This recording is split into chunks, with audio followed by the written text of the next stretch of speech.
Hi, everybody. My name is Mark Hilliard. I am a master here on the Arcanum. And this evening we have the wonderful job of Lynda McKay's C15 critique. So this is a very important level for Lynda. So we're going to go ahead and jump right into it. I'm going to share my screen. There we go. And Lynda, yes. What have you thought of the Arcanum up to this point, if I might ask you? I really like the Arcanum. I really like the critiques. I really like the camaraderie and joking and learning and cohesiveness of your group. Since I moved over to your group, we have an awesome group. Yeah, we do. Our group is, well, awesome is the only way that we can describe it, isn't it? Yeah. And when I was thinking about moving over to your group, you promised me that I would make lifelong friends. And I believe you, because I've got to know you really well and a handful of the other people in the critique. And we had a new person start yesterday, and he looks like he's going to be fun. Mm-hmm. Yep, and they will. These relationships we build, these will be lifelong. Well, and you fit in so exceptionally well. You really, really do. Okay, we are all glad to have you as part of our little group. Well, what we're going to do is we're going to bring up these images one at a time. Okay. And at this level, I am more interested in what your artistic intent was. Okay. When you were sitting there looking at the scene before you ever picked the camera. Okay. So if you would tell us about that for each of these pictures as we go through them, please. Okay, so you want me to start with this one? Yes, ma'am. So I went out to this lake to capture sunrise. It's called Barrier Lake, and it's about just over an hour from my house. So I've been out there quite a few times in the last couple of months, trying to get sunrise photos, actually. And this was shortly after sunrise. Sunrise was kind of a bust because the sun comes up right behind that big cloud in the left corner. Yeah. I walked down the lake, and we've had a really warm winter, so it's already starting to melt and whatnot. I live up in Canada, for anyone who doesn't know where I live, and walked down and kind of walked onto the edge of the ice. And I really like this big blue puddle here. It was intriguing to me. So this was a panel of 4 different photos, and I have only recently started doing panels, and I do have a lot to learn about them. But I did actually flip my camera sideways and shoot this in the vertical orientation of the camera, which I've heard a few people recommend for panels. Yeah, that will increase the overall resolution. So yeah, basically I just wanted to capture the whole scene, and the panel was the only way to do it. And I wanted to capture the scene because I liked that pool, and I didn't want to cut it in half, but I also wanted to capture the mountain too. Right. Well, you achieved that. It's a remarkable image. Thanks. The colors are very, very pastel-like. They're slightly muted, as you would expect at sunrise. But I really, really love this moody cloud bank up here. It's like this big storm. God's got his finger down on the surface of the planet, and he's moving it, and the storm's coming along with him. Yeah, there was pretty good clouds that morning. Oh, yeah, it's just lovely. Your post-processing on the panel is just lovely. We have managed to capture the entire scene around the edge of this lake, and I really like, now I know we talked about this earlier, I really like the slight curve of this horizon as we work around the lake. It gives the lake real definition, having that very slight amount of curve. Okay. I think that works very, very well.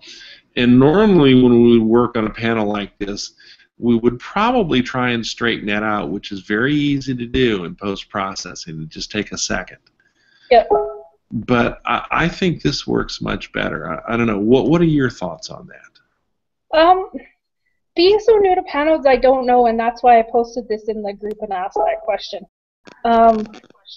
I've thought for the longest time that what I really wanted was a wider lens, but I'm starting to think that as wide a lens as you can buy isn't going to get as wide as I want, because the more I play with these panels, the more I'm really liking, I don't know, it just gives a different look. Like, I have the exact same shot, which is the pool and the mountain, and it looks like almost anyone could take it, whereas this to me is more special because it shows more stuff. Mm-hmm. Yeah. So I didn't really answer your question. I guess I'm still so new to panels, I don't quite know how to do the straightness and the editing yet. Yeah, well, like you said, I wouldn't straighten this. I love this slight curve. Okay. It just really super defines the lake, and it makes it the main subject. Normally would say, well, this mountain peak is, but you know what? It's this roundness of this lake and the wonderful muted pastel colors of the ice, and it's also picked up in a reflection here in this open pool of water that's reflecting the sky. Mm-hmm. But even more important than that, we're left with a sense of wonder. Did Nessie come out of this puddle? You know, did she come by here and put her head up and take a look around and go, too cold, and go back underwater? So the whole image has a real sense of wonder and tells a story.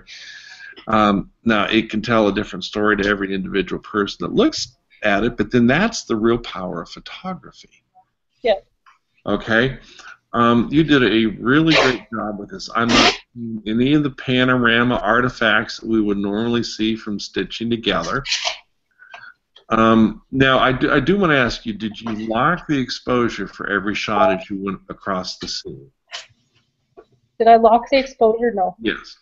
Because that's one thing that you need to do when you shoot panoramas. There's a button on the back of your camera that freezes the exposure for up to 20-25 seconds.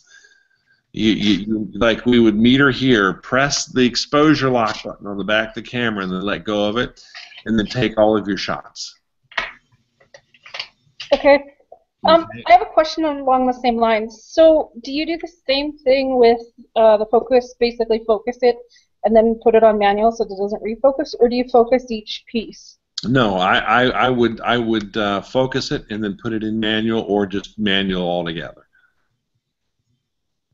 Now, I realize that in that you're working at a disadvantage for the rest of us because the 5D family does not have focus peaking, which makes focusing these a little bit more difficult. I've played with my friend's Fuji focus peaking. Yeah. And he is the one reason I would want a mirrorless. I gotta wait until the batteries are better, though. I couldn't handle that 17 batteries needed. Oh, well, no, you see, you gotta understand, too, the mirror cameras, they're smaller. Yeah. They take the same amount of energy as a big camera, but they have less real estate to be able to put a battery inside of it. So you're going to get less shots. Okay? So I have a couple more questions about panels while we're on that. So the reason you're not seeing any of the weird stitching stuff is because I went through this with a fine-tooth comb. Okay. There was weird stitching after I put it through in Photoshop. Okay. And I am bad, and I don't always use my tripod, but I was on my tripod in this case because it was sunrise. Okay. So we watched a presentation in my camera club not too long ago about nodal points and whatnot. Mm-hmm. How, if I'm really going to get into panels, how important is it, do you think, to get all the fancy stuff to, like, put your camera in the right spot for a nodal point? And is there anything I can do to, if I don't buy all that stuff, to kind of compensate for it? Well, the thing about nodal points is that you have to line up your camera on the rotating tripod head, which has to be level. Then the camera has to be set off from front to back, so the exact center of the sensor is over the rotating point of the ball head. All right? And what you're going to do is, by paying attention to the nodal points, you'll have less loss up here at the top where it stitches the multiple images together and along the bottom, so you'll have more image. Okay. That's where the nodal points become important. Okay, so there was a couple of spots like where the mountain met, so it was meeting at the top and then it wasn't meeting at the bottom. If I do the nodal point, does that problem go away, or is that problem still? No, that problem should go away. Okay. And all that requires is that you buy a special ball head and then a special mounting so that you can center left, right, forward, backwards, so that it's dead set over the rotational point of the ball head. Okay. Okay, and there's all kinds of advanced things that you can buy from like Really Right Stuff, or not, yeah, Really Right Stuff, and that will give you all of this. I personally don't bother with it because it makes our rig so much more heavier and have all of that steel on there, you know. Yeah. Did that answer that question for you? Yeah, it did.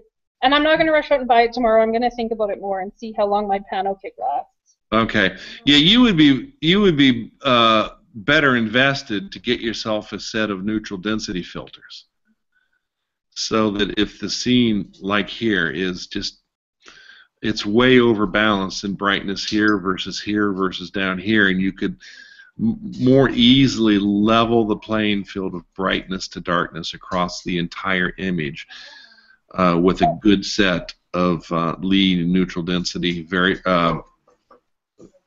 you know what I'm saying, graduated. Yeah, so one of the reasons why I've never had much faith in graduated neutral densities is because I don't shoot things that have flat edges like the ocean. I shoot things like this photo. So how would you put the neutral density up that it would fit with this photo? What I would do is you would raise it so that it only covered this top part of the image, and then you would rotate it on a line like this. Oh, okay. The neutral. See, that's the nice thing about the square neutral densities. The mounting is you can rotate, so you just cover this portion of the picture. Okay. Okay. Which, if you're doing the panel already, you're going to have those separate pieces, so it would make sense. Okay. Yeah. Okay. Yep, that makes sense. Lovely image. I'm going to give you a big 3 for all of your great work on this. This image was a lot of work, wasn't it? Yeah, I love it though, so it doesn't feel like work. Yeah. Okay. Oh boy, I like this one. Tell me about this one. So there's this lake that has these stumps all around it, and every time I'm near this lake, I am fascinated by these stumps. And I've tried to take pictures of them multiple times before. And in the summer, they're too much stuff around them. They're too close together. There's sand around. It's just too many distracting elements. So when I was wandering around the other day by myself, actually, I saw this, and I was like, that's nice and simple. Like, it's snow, it's shadows, and it's the stump. So it was easy to simplify the scene. Mm-hmm. Yep, it is. This is very simple. And there's a Japanese term for this, and it actually escapes me right now, so you'll have to forgive me. But there's perfection in simplicity, which is the concept of it. And what you've done here fulfills this in the entire concept. You have one focal point. You have this stump. But yet you don't have the complete stump. We have the snow that's cupped around the base and coming up the sides, and then the snow is brighter here. It goes grayer as we go out here into the shadow area, and then there's these. I'm guessing these are shadows of trees. Yes. And then we go off to this variegated white gray, white gray, white gray, white gray. And that white gray, that fulfills the one thing that I have said all along that is so utterly important to photography, and that's having a series of stair-step of monochromatic changes. Dark, light, dark, light, dark, light, dark, light, dark, light, and so on, that draws the user's eyes and allows you to travel into it like you're walking up a stairway. And then we've achieved the same thing here. We have this light section, and light, dark, and see, it just pulls us right into the image. Yep. We've got good definition. I'm saying that this is the base of a very small rise of snow. Yeah, I think so. Okay. That might even be where the lake starts, so that could be the beach ending and the lake starting. Okay, this is just lovely. in its perfection.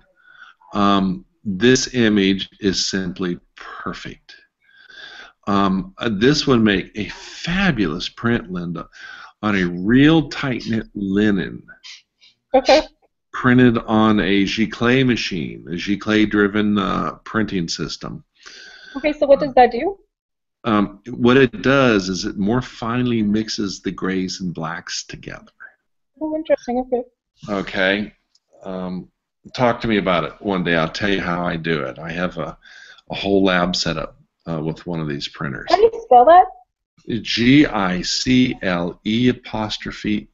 Giclée. And it's French. It means to spray. It's very highly archival, and on a really ultra bright white linen that's a real tight weave, so you're not seeing a lot of texture in the cloth. This image would be stunning. This is so good, I would hang this in my gallery without a second thought. Thank you. Okay? You know, I don't even want to suggest that you make changes, because this, in my mind, this is just simply perfect. So I really like this image, and I submitted it, but my one hesitation about it was there wasn't a light spot shining on the stump. Yeah. Do you think it would be better if there was a light spot, light shining on the stump, or you think it's okay this way? Not at all. Okay. I think that would detract from the image. It would highlight the stump above all else, and with this not being directly brightly lit, the stump takes more of an even relationship with the snow around it. And our eyes, I mean, like I said, they're coming in down here, which brighter. See how the brightness does that? Yep. And we follow these lines out here, and then we're going down here to this slight bright area behind the stump that's kind of giving a halo. And we're going to go up this little hill ridge and then out these lines here. And this gives, it makes the stump more of an even character in the entire scene. Okay, that makes sense. Which is what the simplicity is supposed to do. So no, I would not want that stump brightly lit. Lovely work. Amazingly post-processed. Very good job.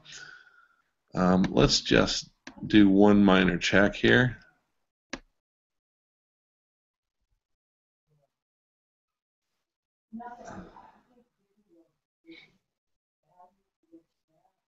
What are you checking for?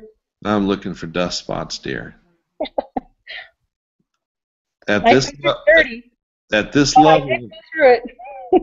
at this level of critique, I expect your images to be almost perfect. Yes, you're still learning, and you're asking all of the right questions. But I automatically look for these little things, and then I'll peg you down on them. All right? So this is another big 3, which just really upsets me. I've been giving way too many perfect scores here recently, so. All right, tell me about this one, please. So I think this one's my favorite of the bunch. This is another lake I've been to a couple times for sunrise recently. This one's called Lake Minnewaca. Mm-hmm. And it has this awesome ice at the edge of it right now that I mean, Iceland is cool, and going to Jökulsá alone to take the icebergs there is just awesome. But the fact that this is less than 2 hours away from my house is just fascinating me too. And I don't know if the lake always does this or if it's just special this year because we've had this weird winter, but I love this ice. It's just fabulous to me right now. This was shortly after sunrise, and the sun is kind of off to the right side of the photo right now, Yes. and that's supposed to rise, but we didn't get this spectacular sunrise.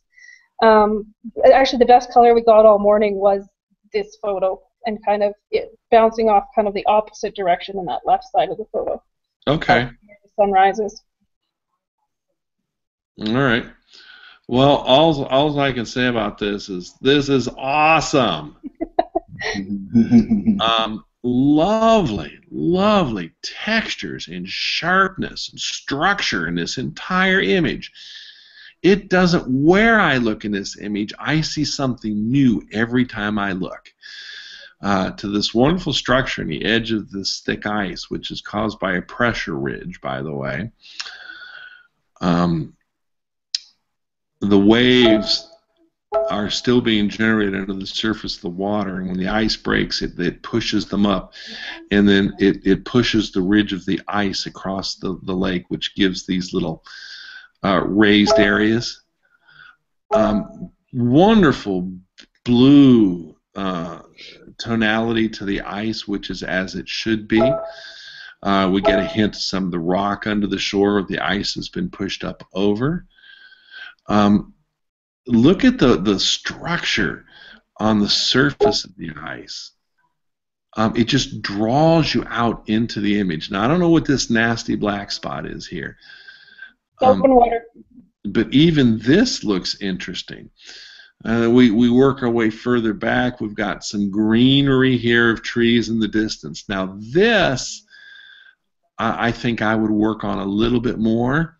Okay. Maybe lighten these trees, add a little bit of green, and add some structure to this. I want to see more detail in this, and have it be a wee bit lighter. I don't want it blending into this tonality of the mountain. Remember I said we want those stair steps of contrasts. Yep. And right now, this is just, even though it's color and green, it just kind of blends all the way across the end of the lake, okay? Okay, so while you're back there, I have a question. Do you see that little building just in front of the trees? Yes, I do, right here. There's part of me is tempted to pull that out, because I don't love the building, but I also know that anyone who looks at this photo that lives here knows the building's there, so it might look odd to them. Nope, leave the building alone. Okay. Look at the detail. We zoom in on this, and this is a JPG. This is shrunk down for obvious reasons, and we've got this wonderful clarity. No, this is great. All right, let me fill the screen again. That's with my crappy Canon camera too. Yeah, I'm so sorry you have to work with such substandard equipment. But you've mastered its use, and you're turning out great images, right? Yep. Go Canon. You'll pay for that. But no, this is lovely. But like I said, lighten this tree line. Add a little bit of green to it. This is very nice here. The texture and this little lighting on the mountains, I like that. And I love the structure and the colors and the moodiness and the clouds against the blue sky. Okay. All right, lovely. Dang it, that's just another 3. Oh, you closed the wrong one?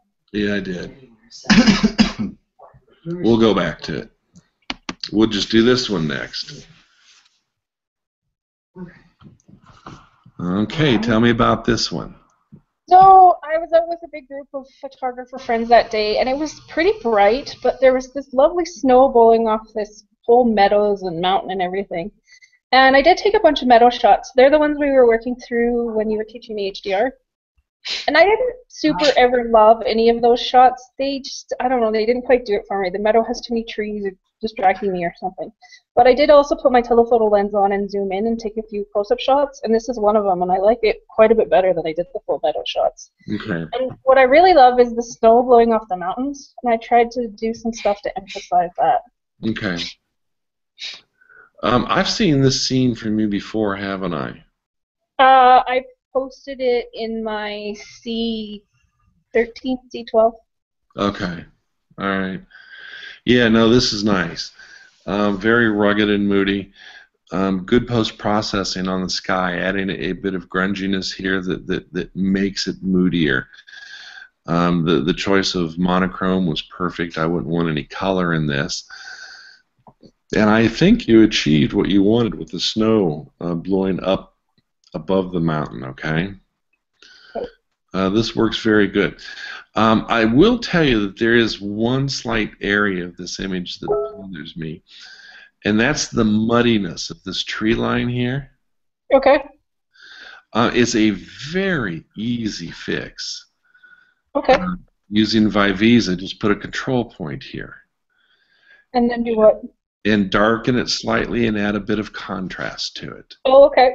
That shifts some of these trees a little bit more towards the black. And then put another control point up here in the front where the trees are brighter and lighten those a little. So you said darker and contrast, didn't you? Yeah, darker and contrast here on this darker line of trees, and up here in the very foreground, go just the opposite, lighter in structure. Oh, okay. Okay, and what So that, kind of create another level of trees. yeah, but more importantly, it'll take this feeling of muddiness away from this black and white area in the foreground. Okay. It's just that simple. All right. I love this. I love the choice of black and white on this. It works really well for me. I am going to give you a 2.5 on this one. Okay. All right. I'm going to close that, and I'm going to go find the missing picture now.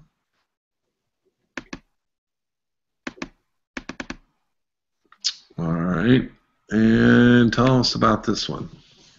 So I got it in my head that there's this really good waterfall in the summer that I really wanted to see frozen in the winter. Mm-hmm. So I found one of my photography friends that will walk a little ways with me, and we walked over to where this waterfall is, and it is completely snow covered, and you can't see how cool. I am positive it looks underneath all the snow. So we wandered around a little bit, and there's a creek underneath where I'm standing when I took this picture. And so it's warm enough that the snow's been kind of collapsing and melting above the creek. Mm-hmm. Which is what created this cool kind of crack in the snow. Yeah, crack in the road.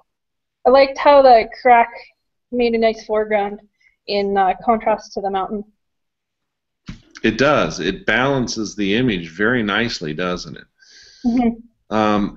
When what you've done well with this image is you've left plenty of breathing room around the crack in the earth. There's nowhere where we've cut that crack off. I can see smooth snow all the way around it, and that just super balances this mountain in the background. Yep. It works very good. The snow's maybe a wee bit bright here and here, but that could just be my monitor that I'm displaying it on. I'll check it. Okay. You've got good detail down here in the shadows inside the crack. The sky is nice and moody, good control of the structure there. I like this dark tree line, and I like how the mountains brightened a little. Maybe a little bit of contrast in the dark areas of the mountain. Use a control point in Vivisa and just simply add a wee bit of contrast in here. And I think... Oh, go ahead. Go ahead. So I normally would put structure, I probably did, I can't exactly remember. I normally would put structure on a mountain, but I don't think I understand when to do structure and when to do contrast. So why are you saying contrast instead of structure? Well, the structure is going to add detail in the structure of the mountain itself, the rocks and the little crags. It's going to bring them out more. Contrast is going to build more of a dark white increase in the overall sharpness here between this dark area of the mountain and the snow bands coming down the sides. Okay. By adding contrast here, we're making this much more powerful. It's going to leap out a little bit more. Okay. And it won't always work, but I think in the grays of this mountainside it would work very well. Okay, cool. Thank you. All right. Lovely image. Again, the choice of working in monochrome that was just perfect. I'm going to give you a 2.5 on this one. Well, that one's technically not monochrome. That one's still color. Really? Mm-hmm. Well, there certainly isn't any. Well, I guess there is a little brown down here, isn't there? Actually, and there's a little bit of purple in the sky. It actually makes me tempted to put it in monochrome and see what it looks like. Yeah, but there's so little color there that I never even noticed it. Okay. But the overall impact of the image is very good, and I'm pleased with it. I think you did an excellent job. Let me blow out of here. Did you look at the raw on that one? I looked at the raw on all of them. Would you like to see them? No, I was just going to say if you didn't look at the raw, there was quite a bit of tidying up around the crack. Yes, I saw that. Also, I looked at the panorama that you built with all the individual images, and I looked very closely here at this guy. All right. But yeah, no, I pay close attention to your raws. Okay, let me bring this back up. Really good job, and you're at the level you should be at when you're working at C15. There's very little work that you need to do in post-processing. I mean, we still had some small hints, but they were just minor things, you know. Nothing that will make or break your overall image because it's just so close to being perfect on everything that you presented. I really like the effort that you put into this, and like I said, you are dead on where you should be. Awesome, thank you. Okay. So yeah, you thought I was going to fail you, huh? No, I did actually think that, but I was waiting to tease you on it. Okay. No. Excellent job. What do you guys think? Come hither. Look at all the late cover. Everybody showed up, even though you only gave them like 10 minutes. Oh, no. You guys are all adaptable. Well, I was on her pre-critique, so she knows I thought they were all fantastic. There was one that Michael really wanted me to put in that I didn't put in, though. Which one? The one that you wanted to put in? The sunrise. No, I killed that one. I'd still like to talk to Mark about that one, but I did kill that one. Yeah, I thought maybe because I was late I didn't notice it, whether or not you put it in, but I was hoping to see you get the critique on that one. No, the other sunrise panel of Barrier Lake. The one with the snow and the crack and the bright sun. Yeah. It's great looking stuff. Yep. Real fun. Beautiful area. Absolutely a beautiful area. Yeah, boy, I tell you what, I've never seen so many moody vistas come out of any one single area in my entire life, unless your name's Ansel. You need to come visit. Yeah, it is beautiful up there, isn't it? All right. Yes. Very, very well done, Lynda. I was glad to see the tree stump got such high praise because when I looked at that image, it immediately drew me in. That was a good one. I knew there was a little talk at the beginning. You were talking about leaving it out. I'm glad to see it made the cut in Mark's grade. Yeah, definitely like that. All right. Well, let me stop the broadcast here.